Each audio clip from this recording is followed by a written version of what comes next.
नमस्कार दोस्तों, स्वागत है आप सभी का हमारे ज्ञान की बातें यूट्यूब चैनल में। जय श्री कृष्णा। आज की यह वीडियो आने वाले सनातन धर्म के त्योहार जन्माष्टमी के विषय में है।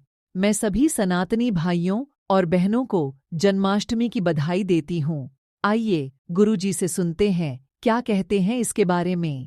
कहते हैं हम सबको पता है कि कृष्ण जन्माष्टमी काफी नजदीक आ रही है और जैसे जैसे नजदीक आ रही है वैसे वैसे उत्सुकता बढ़ती जा रही है, क्योंकि प्रत्येक सनातनी भाई बहन को भगवान कृष्ण जी से बड़ा लगाव है। वह सबके प्रिय है और सबका कल्याण करने वाले हैं। तो चलिए बात करते हैं इस खास दिन यानी कृष्ण जन्माष्टमी की। दोस्तों, कई हजार सालों पश्चात 7 सितंबर 2019 को बहुत ही दुर्लभ और अद्भुत संयोग बनने जा रहा है, क्योंकि इस दिन अष्टमी का पावन पर्व पर रहा है। दोस्तों, इस दिन राज योग, अमृत सिद्धि योग, साथ ही धन लक्ष्मी योग जैसे कई सारे योग बन रहे हैं और इस समय भगवान कृष्ण सबसे प्रसन्न होते हैं, यानी आप भगवान से इस दिन जो भी मांग ले वह आपकी हर इच्छा भगवान कृष्ण शीघ्र ही पूरी कर देंगे। वहीं दोस्तों, कृष्ण भगवान को प्रसन्न करने के लिए जन्माष्टमी पर कुछ खास उपाय जरूर करने चाहिए,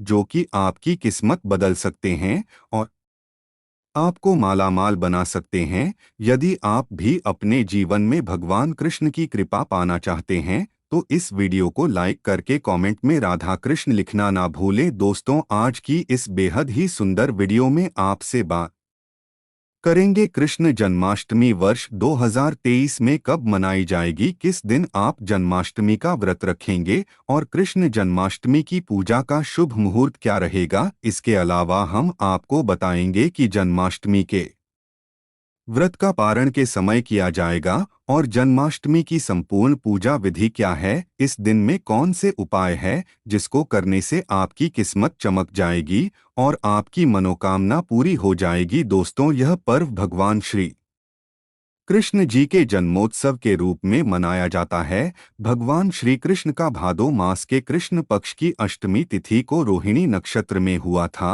और उनके जन्म के दिन को आज भी काफी धूमधाम से मनाया जाता है। दोस्तों, जन्माष्टमी के दिन भगवान कृष्ण की आरती रात यानी 12 बजे की जाती है और घंटे घड़ियाल बजाकर उनके जन्म की बाटी जाए। दोस्तों, जन्माष्टमी का मथुरा और वृंदावन में बहुत ही धूमधाम से मनाया जाता है। खासकर मंदिरों और घरों में लोग बाल गोपाल के जन्म का उत्सव का आयोजन भी करते हैं और बाल गोपाल के नेपाल की भी सजाते हैं। ऐसी मान्यता है कि भगवान विष्णु जी ने धर्म की स्थापना करने के लिए श्री कृष्ण जी के रूप में जन्म लिया था और इस दिन पद धारण कर श्री कृष्ण जी का स्मरण करना अत्यधिक फलदायी होता है। दोस्तों, शास्त्र में जन्माष्टमी के वक्त को वक्त का राजा भी गया है। भविष्य में इसके संदर्भ में उल्लेख है कि जिस घर में यह व्रत किया जाता है वह अकाल मृत्यु, गर्भपात, दुर्भाग्य तथा कलह से पीड़ित नहीं होता है और जो भी इस व्रत को एक बार कर लेता है वह दुनिया के सभी सुखों का भोग कर विष्णु लोक में निवास करता है।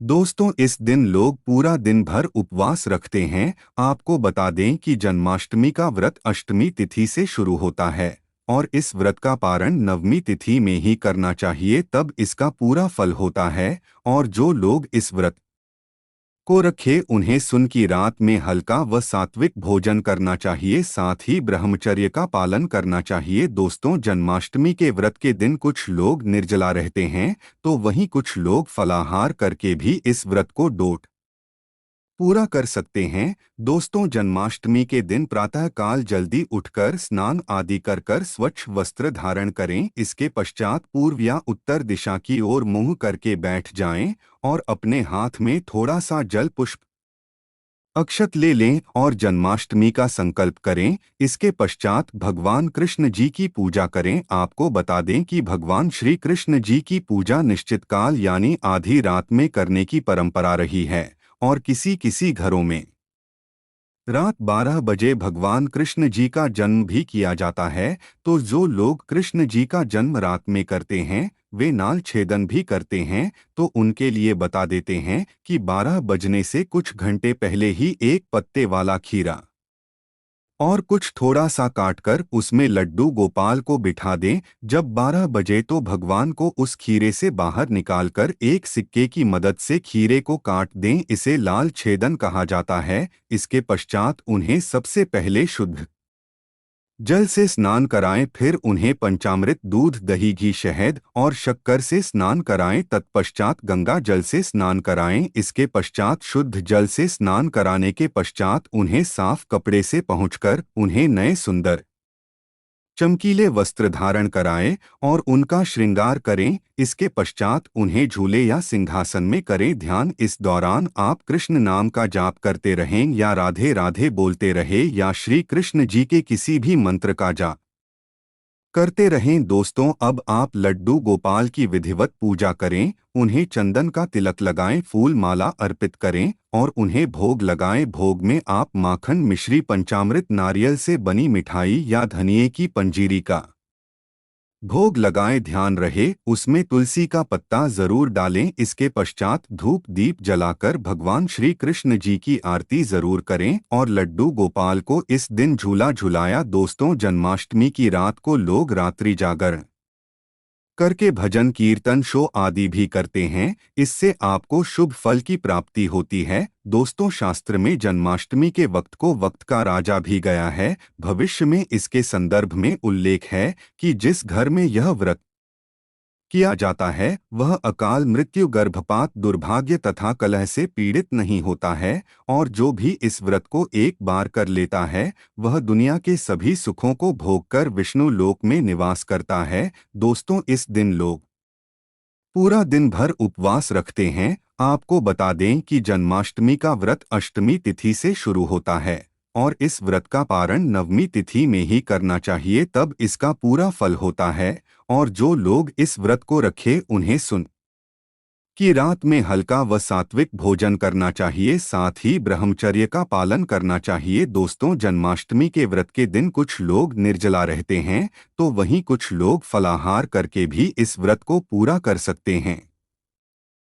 दोस्तों, जन्माष्टमी के दिन प्रातःकाल जल्दी उठकर स्नान आदि कर स्वच्छ वस्त्र धारण करें। इसके पश्चात पूर्व या उत्तर दिशा की ओर मुंह करके बैठ जाएं और अपने हाथ में थोड़ा सा जल पुष्प अक्षत ले लें और जन्माष्टमी का संकल्प करें। इसके पश्चात भगवान कृष्ण जी की पूजा करें। आपको बता दें कि भगवान श्री कृष्ण जी की पूजा निश्चित काल यानी आधी रात में करने की परंपरा रही है और किसी किसी घरों में रात 12 बजे भगवान कृष्ण जी का जन्म भी किया जाता है। तो जो लोग कृष्ण जी का जन्म रात में करते हैं वे लाल छेदन भी करते हैं। तो उनके लिए बता देते हैं कि 12 बजने से कुछ घंटे पहले ही एक पत्ते वाला खीरा और कुछ थोड़ा सा काटकर उसमें लड्डू गोपाल को बिठा दें। जब 12 बजे तो भगवान को उस खीरे से बाहर निकालकर एक सिक्के की मदद से खीरे को काट दें। इसे नाच छेदन कहा जाता है।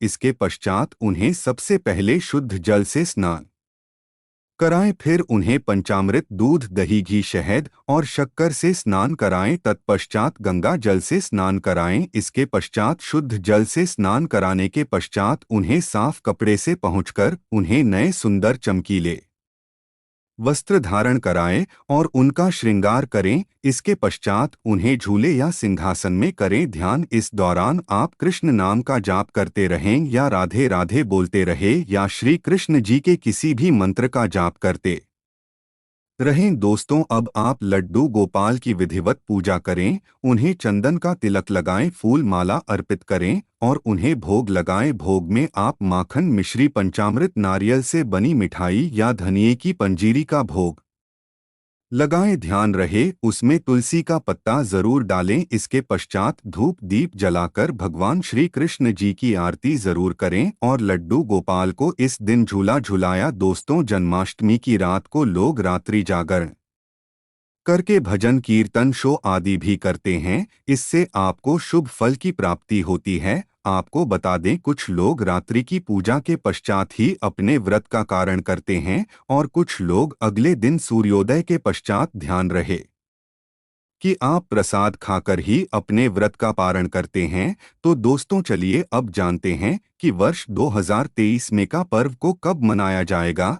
तो आपको बता दें कि कृष्ण पक्ष की अष्टमी तिथि इस बार 6 सितंबर को पड़ रही है। यह कृष्ण का 5250वां जन्मदिन होगा। ऐसे में यह 6 सितंबर को दोपहर 3:37 से शुरू होगा और 7 सितंबर को शाम 4:14 तक रहेगा। दोस्तों, इस दिन सुबह 9:20 से रोहिणी नक्षत्र शुरू होगा। ऐसे में ग्रस्त सितंबर और वैष्णव संप्रदाय के लोग 7 सितंबर को इस त्योहार को मनाएंगे। दोस्तों, पूजा के लिए इस बार शुभ मुहूर्त 40 मिनट का है, जो कि 12:02 से 12:48 तक रहेगा। ऐसे में इस दिन रोहिणी नक्षत्र का संयोग भी बन रहा है। ऐसे में इस दुर्लभ संयोग में की पूजा करने से 3 जन्मों के से मुक्ति मिलती है। यदि किसी की आत्मा प्रेत योनि में भटक रही है तो उनके नाम से की गई पूजा उनकी आत्मा को मुक्ति प्रदान कराती है। दोस्तों, इस दिन का व्रत संतान का सुख देने वाला होता है।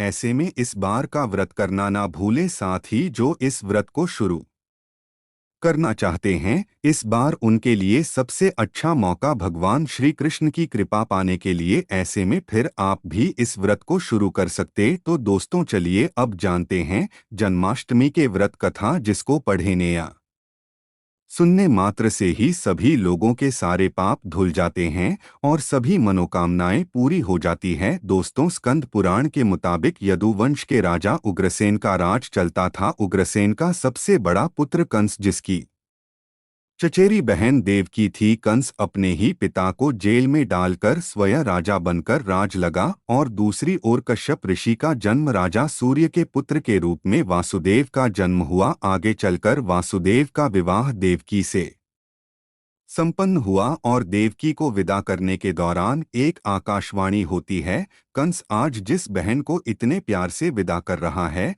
कल उसी का 8वां पुत्र तुम्हारी मौत का कारण बनेगा। ऐसा सुनते ही कंस देवकी को मारने के लिए हावी हो गया, पर सैनिकों और वासुदेव के वचनों ने ऐसा होने से बचा लिया। वासुदेव सत्य थे, उन्होंने कंस को वचन कि वह अपना 8वां पुत्र उसे सौंप देंगे। दोस्तों, वसुदेव जी की बात मानते हुए कंस ने उन दोनों को डोट बंदी बनाने का निर्णय ले लिया और उनके पास पहरेदार लगा दिया। इसके पश्चात कंस ने देवकी के सारे संतानों को मारने का प्रण कर लिया। इस निश्चय के अनुसार देवकी के 7 संतान कंस द्वारा मारे गए। इसके पश्चात देवकी के 8वें पुत्र का जन्म हुआ। भाद्रपद मास के कृष्ण पक्ष की अष्टमी तिथि को रोहिणी नक्षत्र के दौरान मध्य रात्रि में भगवान श्री कृष्ण का जन्म हुआ था। बालक जन्म लेते ही की कोठरी प्रकाश में होगा। साथ ही एक आकाशवाणी सुनाई दी कि तुम बालक को गोकुल में रह रहे बाबा के यहाँ छोड़ा, वहाँ एक कन्या का जन्म हुआ है, उसे तुम यहाँ ले आओ। ऐसे सुनते ही वासुदेव की हथकड़ियाँ खुल गई और वह तुरंत एक टोकरी में श्री कृष्ण को डोट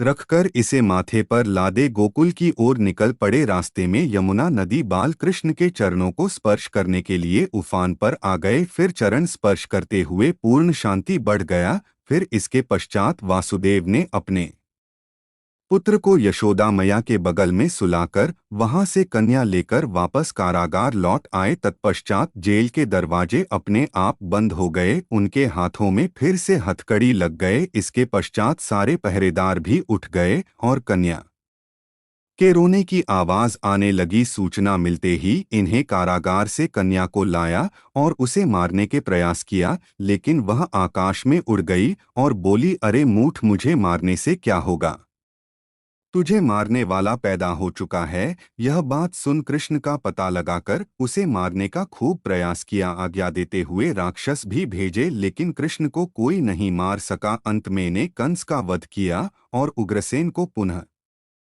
राजा बना दिया गया। और इस प्रकार श्री कृष्ण जन्माष्टमी के व्रत कथा पूरी होती है। तो ऐसी मान्यता है कि जन्माष्टमी के दिन कहानी को पढ़ने या सुनने से सारे पाप धुल जाते हैं, जीवन की हर समस्या का समाधान मिलता है, साथ भगवान का आशीर्वाद भी सदैव बना रहता है। तो दोस्तों, अब आगे बढ़ते हैं और आप जानते हैं कि जन्माष्टमी के दिन भर कौन से उपाय है जिसको करने मात्र से आपकी किस्मत चमक जाएगी और आपकी सारे अटके हुए कार्य बनते चले जाएंगे। सबसे पहले बात करते हैं, यदि आपके कार्य अटके हुए हैं तो आप कृष्ण जन्माष्टमी के दिन सुबह स्नान ध्यान आदि करने के पश्चात घर के बाल गोपाल को नई पोशाक पहना है, भोग लगाएं और गोपी चंदन से श्रृंगार करें। पास के राधा कृष्ण मंदिर में जाकर वह जयंती फूलों की माला अर्पित करें। यदि वह जयंती फूल माला न मिले तो रंग के फूल माला भी अर्पित कर सकते हैं।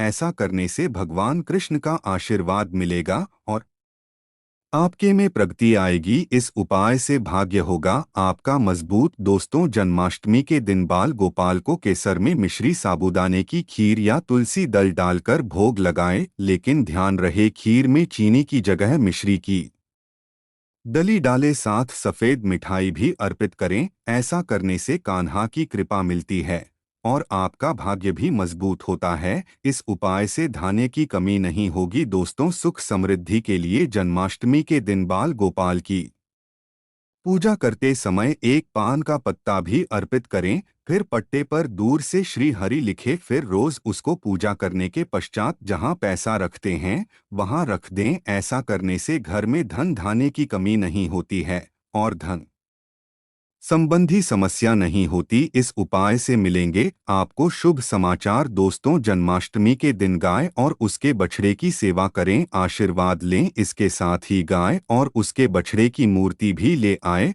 और बाल गोपाल के पास मूर्ति को रखकर उसकी पूजा करें। ऐसा करने से भगवान कृष्ण की कृपा जल्द शुभ समाचार सुनने को मिलती है। इसके पश्चात गाय और बछड़े की मूर्ति को ईशान कोण में रखना स्थान माना गया है। इस उपाय से आर्थिक तंगी होगी आपकी दूर। दोस्तों, कर्ज की समस्या से यदि आप परेशान हैं तो जन्माष्टमी के दिन दक्षिणवर्ती शंख से भगवान श्री कृष्ण का अभिषेक करें। दक्षिणवर्ती शंख को लक्ष्मी का स्वरूप माना गया है और लक्ष्मी पूजा में शंख के बिना पूजा न होती है। ऐसा करने से आर्थिक तंगी दूर होती है और लक्ष्मी की प्राप्ति होती है। इस उपाय से होगी व्यवसाय में उन्नति। दोस्तों, जन्माष्टमी के दिन सुबह शाम 11 बार तुलसी की क्रमांक करें और घी का दीपक जलाएं। इसके पश्चात 8 बार ओम नमो भगवते वासुदेवाय मंत्र का जाप करें। साथ ही कपूर जलाकर उस पर थोड़ी सी मिश्री डाल दें और कपूर और मिश्री का हम भी करें। ऐसा करने से नौकरी व्यवसाय में उन्नति होती है।